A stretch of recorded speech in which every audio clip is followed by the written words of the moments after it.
Pourquoi le Real Madrid est à 8 points du Barça? Pourquoi le Real Madrid n'y arrive pas? Pourquoi le Real Madrid paraît éreinté, fatigué, en manque d'imagination, n'arrive pas simplement à être régulier dans le jeu?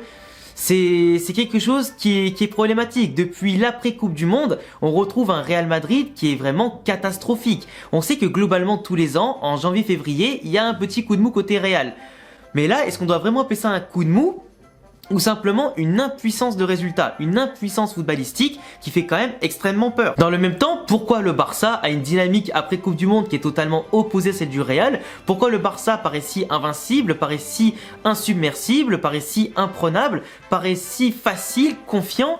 Pourquoi le Barça a 8 points d'avance? Ça, c'est ce qu'on va expliquer dans cette vidéo. Globalement, on faisant une analyse du Real, du Barça. Pourquoi le Real, à mon sens, a fait beaucoup d'erreurs, en tout cas ces dernières saisons et ces dernières années en termes de gestion d'effectifs, gestion du club, qui ont amené petit à petit à ce résultat-là qui est chaotique. Et aussi en même temps, pourquoi la gestion du Barça, qui était pourtant si calamiteuse, finit finalement, au bout d'un moment, par porter ses fruits par rapport à Xavi, qui a enfin mis sa patte et qui arrive enfin à tirer quelque chose d'un effectif plus complet que jamais et surtout plus complet que celui du Real Madrid. Du coup, on va faire ensemble une grosse analyse. La vidéo, je sais pas combien de temps va durer, mais peu importe, on prendra le temps qu'il faut, parce que là, je pense qu'il faut dire les termes au bout d'un moment sur la faillite individuelle et collective que traverse le Real Madrid, qui est à mon sens footballistiquement purement honteux, scandaleux et indigne d'un tel maillot, d'une telle institution, de proposer ça comme ils ont proposé un match, en tout cas d'une qualité aussi médiocre comme Mallorca ou comme on l'a vu depuis l'après-Coupe du Monde. D'ailleurs, je vous rappelle que si vous êtes un fan de Liga, que ce soit le Real, le Barça ou d'autres équipes, n'hésitez pas à vous abonner. C'est vrai que je suis un supporter du Real Madrid, mais ça m'empêche pas en tout cas de faire des analyses constructives et plus ou moins objectives en prenant en tout cas un maximum de recul sur le Barça ou d'autres équipes. Du coup, n'hésitez pas à vous abonner. On est là dans la joie et la bonne humeur. On partage nos avis entre nous pour débattre en tout cas en tant que fan de foot. Alors déjà, on va se concentrer sur la partie FC Barcelone, parce que pour moi, le principal obstacle qui fait que le Real est bien sûr largué à 8 points, c'est parce que le Barça fait avant tout une saison titanesque. Le Barça est la meilleure attaque et surtout la meilleure défense. Le Barça n'a encaissé que 7 buts en 20 matchs, c'est quasiment du jamais vu. Même à leur époque 2009, 2011 ou 2015, ils n'avaient pas pris si peu de buts. Vraiment. Pourtant, à l'époque, c'était encore plus solide collectivement, c'était encore plus solide offensivement, ils dominaient encore plus les matchs et pourtant, ils avaient une défense sur le papier qui était bien meilleure qu'aujourd'hui. Je veux dire, à l'époque, c'était Daniel Alves Prime, Jordi Alba Prime, c'était des Carles Puyol Prime, des Piqué Prime, etc.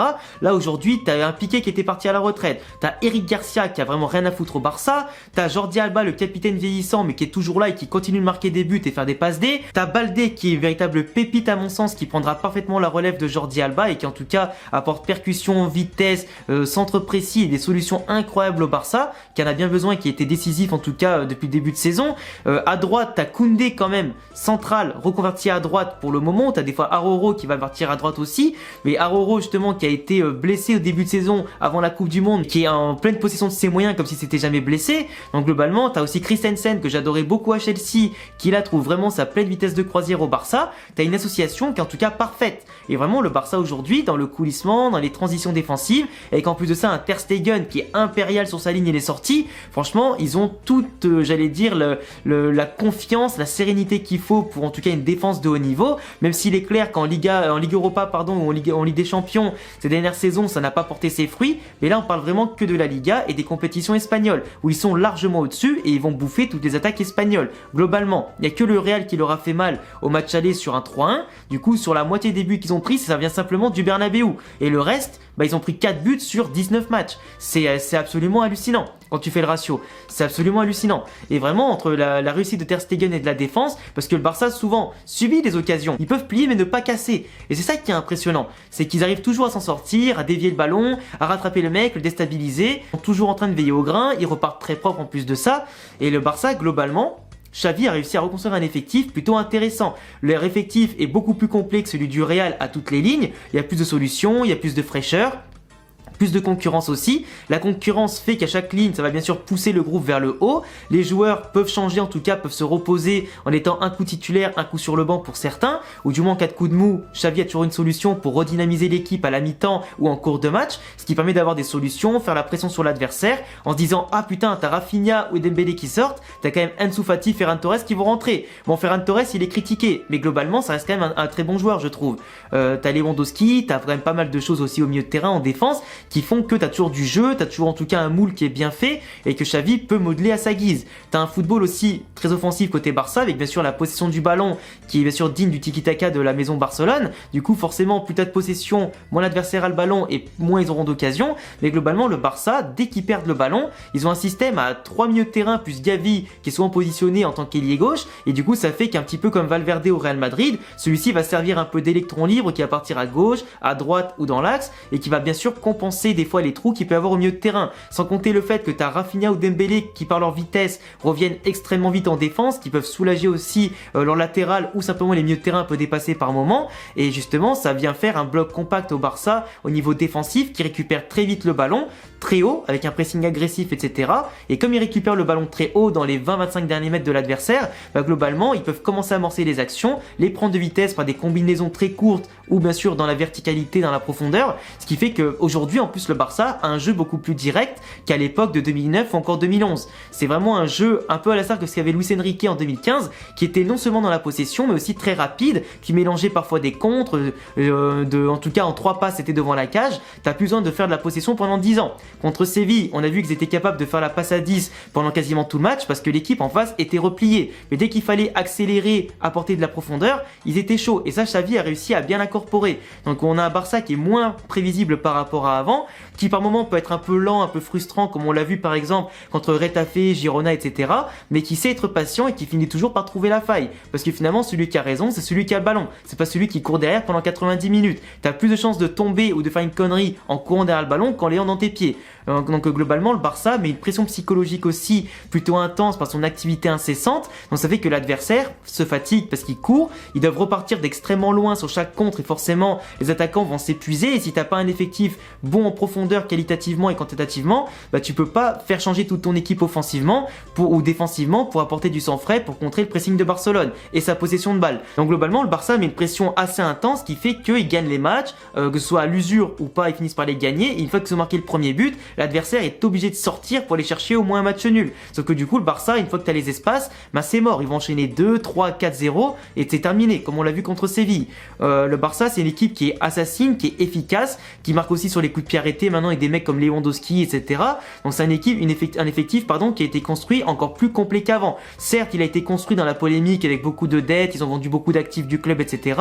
avec les différents leviers, mais en attendant, au-delà de la crise économique, ils ont construit un effectif qui soit complet et de qualité. Donc forcément, Xavi pour moi réussit tout ce qu'il faut. Dans le jeu, la tactique, la technique et l'effectif, il y a absolument tout qui explique qu'ils peuvent gagner. Après on sait globalement que le niveau de la Liga est aussi très faible. Comment on appelle ça? Les équipes comme Séville et Valence qui se retrouvent dans les derniers du classement parce qu'ils ont raté leur dernier mercato, parce qu'il y a eu la crise économique, qu'ils ont dû vendre des joueurs, qu'ils n'ont pas réussi à les remplacer qualitativement, ils les ont remplacés quantitativement, mais du coup les mecs en place sont pas aussi impactants et décisifs que ce qu'il y avait à l'époque de leurs grandes années. Donc forcément le club coule petit à petit avec des entraîneurs qui trouvent pas un équilibre, une philosophie, qui a des joueurs moins décisifs et impactants. Donc globalement les clubs coulent au bout d'un moment et c'est logique. Je l'avais déjà expliqué sur ma vidéo complète sur le FC Séville en début de saison. T'as des équipes comme l'Atlético Madrid avec Simeone qui arrive en bout de course, qui arrive pas pareil à se servir des joueurs de grand talent à tous les niveaux qu'ils peuvent posséder. De l'autre côté t'as des équipes comme Bilbao qui avec leur vivier de joueurs basques ne brille pas non plus en ce moment. Villarreal qui a perdu pas mal de bons joueurs. T'as aussi le Betis Séville qui en a perdu un peu et qui n'arrive plus forcément à être régulier. La Sociedad qui est en haut du classement avec un effectif à bas budget, mais dès que tu mets de l'intensité, c'est compliqué pour eux. Donc globalement, le niveau entre le Real et le Barça et le reste de la Liga a beaucoup baissé. Et ces équipes-là ont du mal à mettre en danger le Real et le Barça. Et encore plus le Barça qui, comme je le disais, a tous les atouts pour faire déjouer les adversaires, les empêcher d'utiliser leurs armes. Et en face, t'as pas forcément le répondant mental, physique et surtout footballistique de faire mal au Barça. Donc globalement, c'est ce qui peut aussi expliquer entre la chance du champion, la fameuse réussite du champion, parce que le Barça a aussi eu beaucoup d'erreurs arbitrales en leur défaveur, mais ils ont quand même réussi à déjouer tout ça pour justement continuer à s'imposer, passer au-delà des difficultés, et pour une défaite et 2 nuls qu'ils ont fait, pour l'instant c'est que des victoires. Donc globalement, aujourd'hui, le Barça mérite largement sa première place parce qu'ils arrivent à passer au-delà de tout ça et créer une véritable équipe soudée à mon sens. Par rapport au Real Madrid maintenant, parce que c'est un petit peu ça, maintenant qu'on a parlé un peu des difficultés globales de la Liga au niveau ABC, manque de concurrence, manque de solutions, les forces et faiblesses du Barça, surtout ses forces aujourd'hui. Pour moi le Real, le gros problème c'est bien entendu, ça vient à tous les levels, dans le sens où déjà on savait très bien qu'avant le début de saison, il nous manquait un attaquant pour suppléer Karim Benzema. Il nous manque un arrière droit de grand talent parce que Carvajal il est plus haut niveau, Lucas Vazquez il a beau faire tout ce qu'il veut, c'est un grand soldat mais c'est pas un vrai arrière droit. On a un manque de renouvellement à certains postes clés. Il nous manque un joueur de classe mondiale à droite, en ailier droit. Il nous manque globalement des joueurs de classe mondiale à certains postes. Et malheureusement, on l'a pas recruté. On a beau avoir 400 millions de réserves en tout cas, pour des futurs, pourquoi pas des Bellingham, mais encore qu'apparemment Bellingham en ce moment, ça commence à se refroidir un petit peu par rapport à l'intérêt de City et Liverpool. Donc globalement, le Real n'a pas voulu signer ses joueurs. Il voulait simplement conserver le noyau dur qu'on a. On n'a pas les coronesses de mettre fin au contrat de certains joueurs comme Mariano, comme Hazard, parce que personne n'en veut, alors qu'on aurait dû s'en débarrasser, quitte à payer, parce que dans tous les cas, tu vas payer quand même leur année. Mais pour pas s'en servir, ça sert à rien. Valait mieux les payer et leur dire de dégager. Et dans ce cas, après ça, tu réinvestis un peu pour avoir des remplaçants, ou alors tu fais monter les jeunes du Castilla, parce que tu vois, le Barça qui font monter des Gavi, des Baldé, bah ils ont raison. Des mecs de classe mondiale qui viennent du Barça B, c'est parfait. Ça coûte des sous de former des joueurs, mais ça coûte des sous qui vont être rentabilisés une fois qu'ils seront pros, qui pourront être vendus, qui auront des revenus commerciaux, etc., qui vont t'apporter les ventes de maillots, etc. Toi, tu formes des joueurs au Real Madrid, des mecs comme des Arribas, des Rafa Marine, des Martin en 6, etc., des Vinicius Tobias, tout ça, mais t'en fais rien. T'en fais rien ces mecs-là. Parce que t'as Iker Bravo ou t'as Alvaro Rodriguez en attaquant de pointe qui attendent que ça, d'être le remplaçant de Benzema, quand dans le cas où il est souvent blessé cette année, qu'il est très fatigué, qui fait moins de différence, qui participe moins au jeu aussi, ça fait que le jeu du Real est aussi un peu moins fluide sans la qualité technique de Benzema à son prime. Le fait qu'il y a moins d'espace libéré pour Vinicius, pour Rodrigo, moins de caviar qui leur sont donnés aussi sur les côtés, c'est beaucoup de problèmes comme ça. T'as pas de jeunes de Castilla qui grimpent, t'as pas de concurrence au Real Madrid à certains postes. Le cas par exemple pour Vinicius Junior qui sait très bien que peu importe qu'il fasse un bon match ou un mauvais match, qu'il soit le meilleur du Real pour apporter du danger, de la percussion, etc. Ben celui-ci ne se repose jamais, du coup il finit par être usé. En plus il subit beaucoup de fautes, beaucoup de coups, et globalement si t'as personne pour le pousser à s'améliorer encore plus ou pour se reposer simplement, parce que Eden Hazard n'est pas à son niveau, parce qu'on n'a aucun joueur qui peut le mettre sur le banc globalement, ben globalement ce manque de concurrence est un gros problème par rapport au Barça qui eux sont actifs de part et d'autre quasiment à tous les postes. Donc manque de concurrents de poids, pas de recrues à certains postes clés, pas de jeunes utilisés au Real Madrid. Le fait aussi forcément que certains joueurs comme Kroos, comme Modric ont fait un gros début de saison dans la lignée forcément de la saison précédente, mais depuis l'après-Coupe du Monde, ils sont méconnaissables. Ils sont méconnaissables dans l'envie, dans le jeu, dans la fluidité, dans les efforts, dans le rayonnement, ce qu'ils apportent au jeu et leur façon de régner aussi sur le milieu de terrain. On a des joueurs qui sont très loin aussi comme Valverde qui était ultra décisif en début de saison. Lui par contre il a eu un drame familial, alors je sais pas exactement c'est quoi par rapport à son enfant malade ou si sa femme a fait une fausse couche, je sais pas, mais en tout cas il est très marqué et ça se voit encore qu'il est très marqué et qu'il arrive plus à se concentrer. Il a la rage quand il sort en tout cas sur le banc, il a envie de tout casser parce qu'on perd et c'est un véritable gagnant, mais là actuellement il a plus le niveau. Vinicius marque moins, il fait moins de passes D, Rodrigo aussi pareil, il marque beaucoup moins depuis la reprise, donc globalement t'as des joueurs qui marquent moins, t'as un Benzema qui est moins bon que l'an dernier parce qu'il est souvent blessé aussi, donc quand tu perds les chiffres de Vinicius de l'an dernier, tu perds les chiffres de Benzema de l'an dernier, tu perds les chiffres de Valverde du début de saison, bah ça fait quand même beaucoup déjà, entre ceux qui marquent moins et ceux qui ne marquent plus, bah forcément tu marques moins de buts, c'est le problème du Real Madrid en ce moment. On a du mal à trouver la faille contre les équipes regroupées ou pas du tout. On a du mal simplement à être efficace parce qu'on rate un nombre incalculable d'occasions en tirant entre 20 à 30 fois par match, ce qui est énorme. On cadre aussi beaucoup moins, on rate même des penalties, on rate beaucoup de choses. Donc tu vois, l'efficacité et la chance du champion du Barça, celle qu'on a eu l'an dernier, et ben on l'a pas cette année. Donc on n'est pas régulier, on perd des points à domicile, on en perd à l'extérieur. Des matchs des fois qu'on surdomine, on se rate comme la Sociedad, on fait un 0-0, mais l'intention de jeu était présente et ça donnait quand même du bon espoir pour la suite de la saison. Mais ça a été confirmé à Valence et ça a été déconfirmé du coup à Majorque. T'as beau avoir des joueurs comme Camavinga, comme Ceballos qui explosent, mais c'est aussi pas normal par exemple d'avoir un mec comme Camavinga qui soit le meilleur d'effectif en tant qu'arrière gauche. Il a joué que 5-6 matchs dans sa vie arrière gauche et c'est le meilleur ici. Et c'est pas normal qu'on soit obligé de le repositionner arrière gauche. T'as des mecs comme Vallejo, Odriozola qui sont en équipe première, mais ils servent à rien. Ferland Mendy, il s'est blessé, On n'avait aucun remplaçant naturel. Alaba, c'était lui le central titulaire qui devait aussi jouer à gauche, mais Alaba était blessé. Et c'est pas normal que Fran Garcia, par exemple, on se soit activé que dans le dernier jour du mercato pour l'avoir, laissant le Rayo Vallecano sans aucune solution de trouver un remplaçant. Du coup, on a fait les princes et on l'aura laissé jusqu'à la fin de saison, parce qu'il aurait pu venir nous dépanner arrière gauche et il est très bon dès maintenant. Ça aurait réglé le problème pour mettre Camavinga en 6, parce qu'il mérite de jouer avec Tchouaméni, pourquoi pas dans un 4-2-3-1 pour l'instant, pour apporter de l'équilibre, de la puissance et de l'impact comme on en aurait bien besoin. C'est pas normal que Cancelo, on l'ait refusé au mercato d'hiver aussi, pour ne pas avoir un vrai arrière droit de métier, en tout cas puissant et plus efficace qu'un Carvajal. C'est quand même problématique, et c'est aussi dommage que notre défense centrale fasse aussi autant d'erreurs, que ce soit les Rudiger, etc.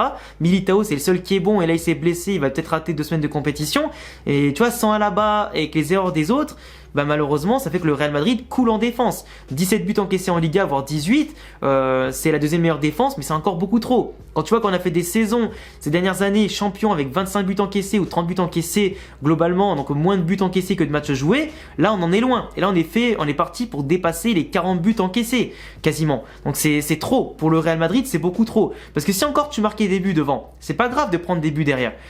Mais on marque pas et on prend des buts. Donc forcément, on ne peut pas avancer au classement comme ça. Et on manque de solutions et on peut pas compter sur la chance, des remontadas en une mi-temps, on peut pas compter tout le temps sur un coup de pouce du destin, parce qu'en ce moment, même le destin, sur des pénaltys litigieux ou sur des balles un peu bizarres, on n'arrive pas à marquer. Donc c'est bien qu'il y a un problème. Et globalement, le fait que certains joueurs commencent à avoir leur chance, c'est très bien, parce qu'il y aura un renouveau générationnel qui sera fait dès cet été. Mais ce renouveau, il arrive un peu trop lentement à mon goût, même s'il faut installer les jeunes. Et pour moi, le problème, c'est que souvent on dit oui, mais on laisse tout le temps les vieux jouer, etc.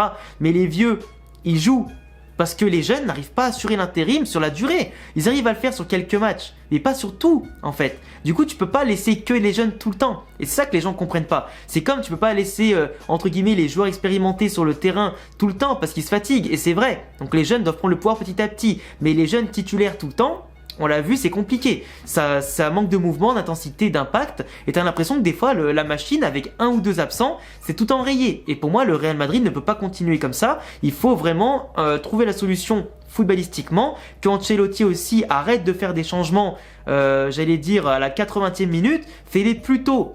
Fais-les plus tôt. Et moi, je pense qu'aujourd'hui, il nous faut un entraîneur, même si Ancelotti je l'adore, il faut un entraîneur qui fasse plus confiance aux jeunes, qui arrive mieux peut-être à les faire exploser encore plus, leur faire passer un cap, à mieux gérer l'effectif, et surtout aussi que Pérez arrête de faire son égoïste, son radin, et qu'il investisse un peu sur déjà le centre de formation, qu'il ose dire à l'entraîneur fais-moi monter les jeunes, ou alors simplement recrute si tu fais pas monter les jeunes, et même si ça peut les barrer pour la suite, mais au moins fais en sorte que l'effectif soit qualitatif et quantitatif, et jetez-moi tous les tocards de l'effectif. C'est un truc de fou. Donc le Real, en conservant des poids morts, en faisant confiance à moitié à ses jeunes, en ne faisant pas monter les petites promesses, les petites pépites, en faisant le radin sur le mercato et pas mal de choses, tout ça explique la méforme du Real. Parce que si footballistiquement il n'y a pas de fond de jeu, il n'y a pas de prise de risque, et globalement on se met dans la merde aussi tout seul. Donc tout ça, pour moi, ça explique pourquoi dans cette vidéo le Real Madrid est à 8 points. Et j'espère vraiment que dans les prochains jours, en prochaine semaine, on trouvera une solution et que, en tout cas cet été, le ménage sera fait, que les indésirables seront loin et qu'on aura vraiment enfin un effectif taillé pour lutter sur tous les tableaux et tout gagner. L'an dernier, on a gagné, mais parce que le Barça n'était pas au même niveau aussi en Liga, on avait pris le large, on était très régulier, tous les joueurs étaient quasiment à leur prime pour certains, dont Benzema qui a fait une saison incroyable, et la Ligue des Champions, on est passé sur des prestations XXL et improbables. Mais ça n'arrive jamais en fait. C'était la campagne la plus lunaire et légendaire de l'histoire de la compétition. Et ça n'arrivera pas 2 fois. En termes d'émotion et de spectacle, ça n'arrivera pas 2 fois. Enfin bref, en tout cas je vous laisserai me donner en commentaire les amis tous vos avis sur ce que j'ai pu dire par rapport au Barça, sur la Liga, sur le Real. N'hésitez pas non plus à vous abonner, cocher la cloche, le petit pouce bleu, tous mes réseaux en description et à bientôt les gars pour prochaine vidéo. Ciao.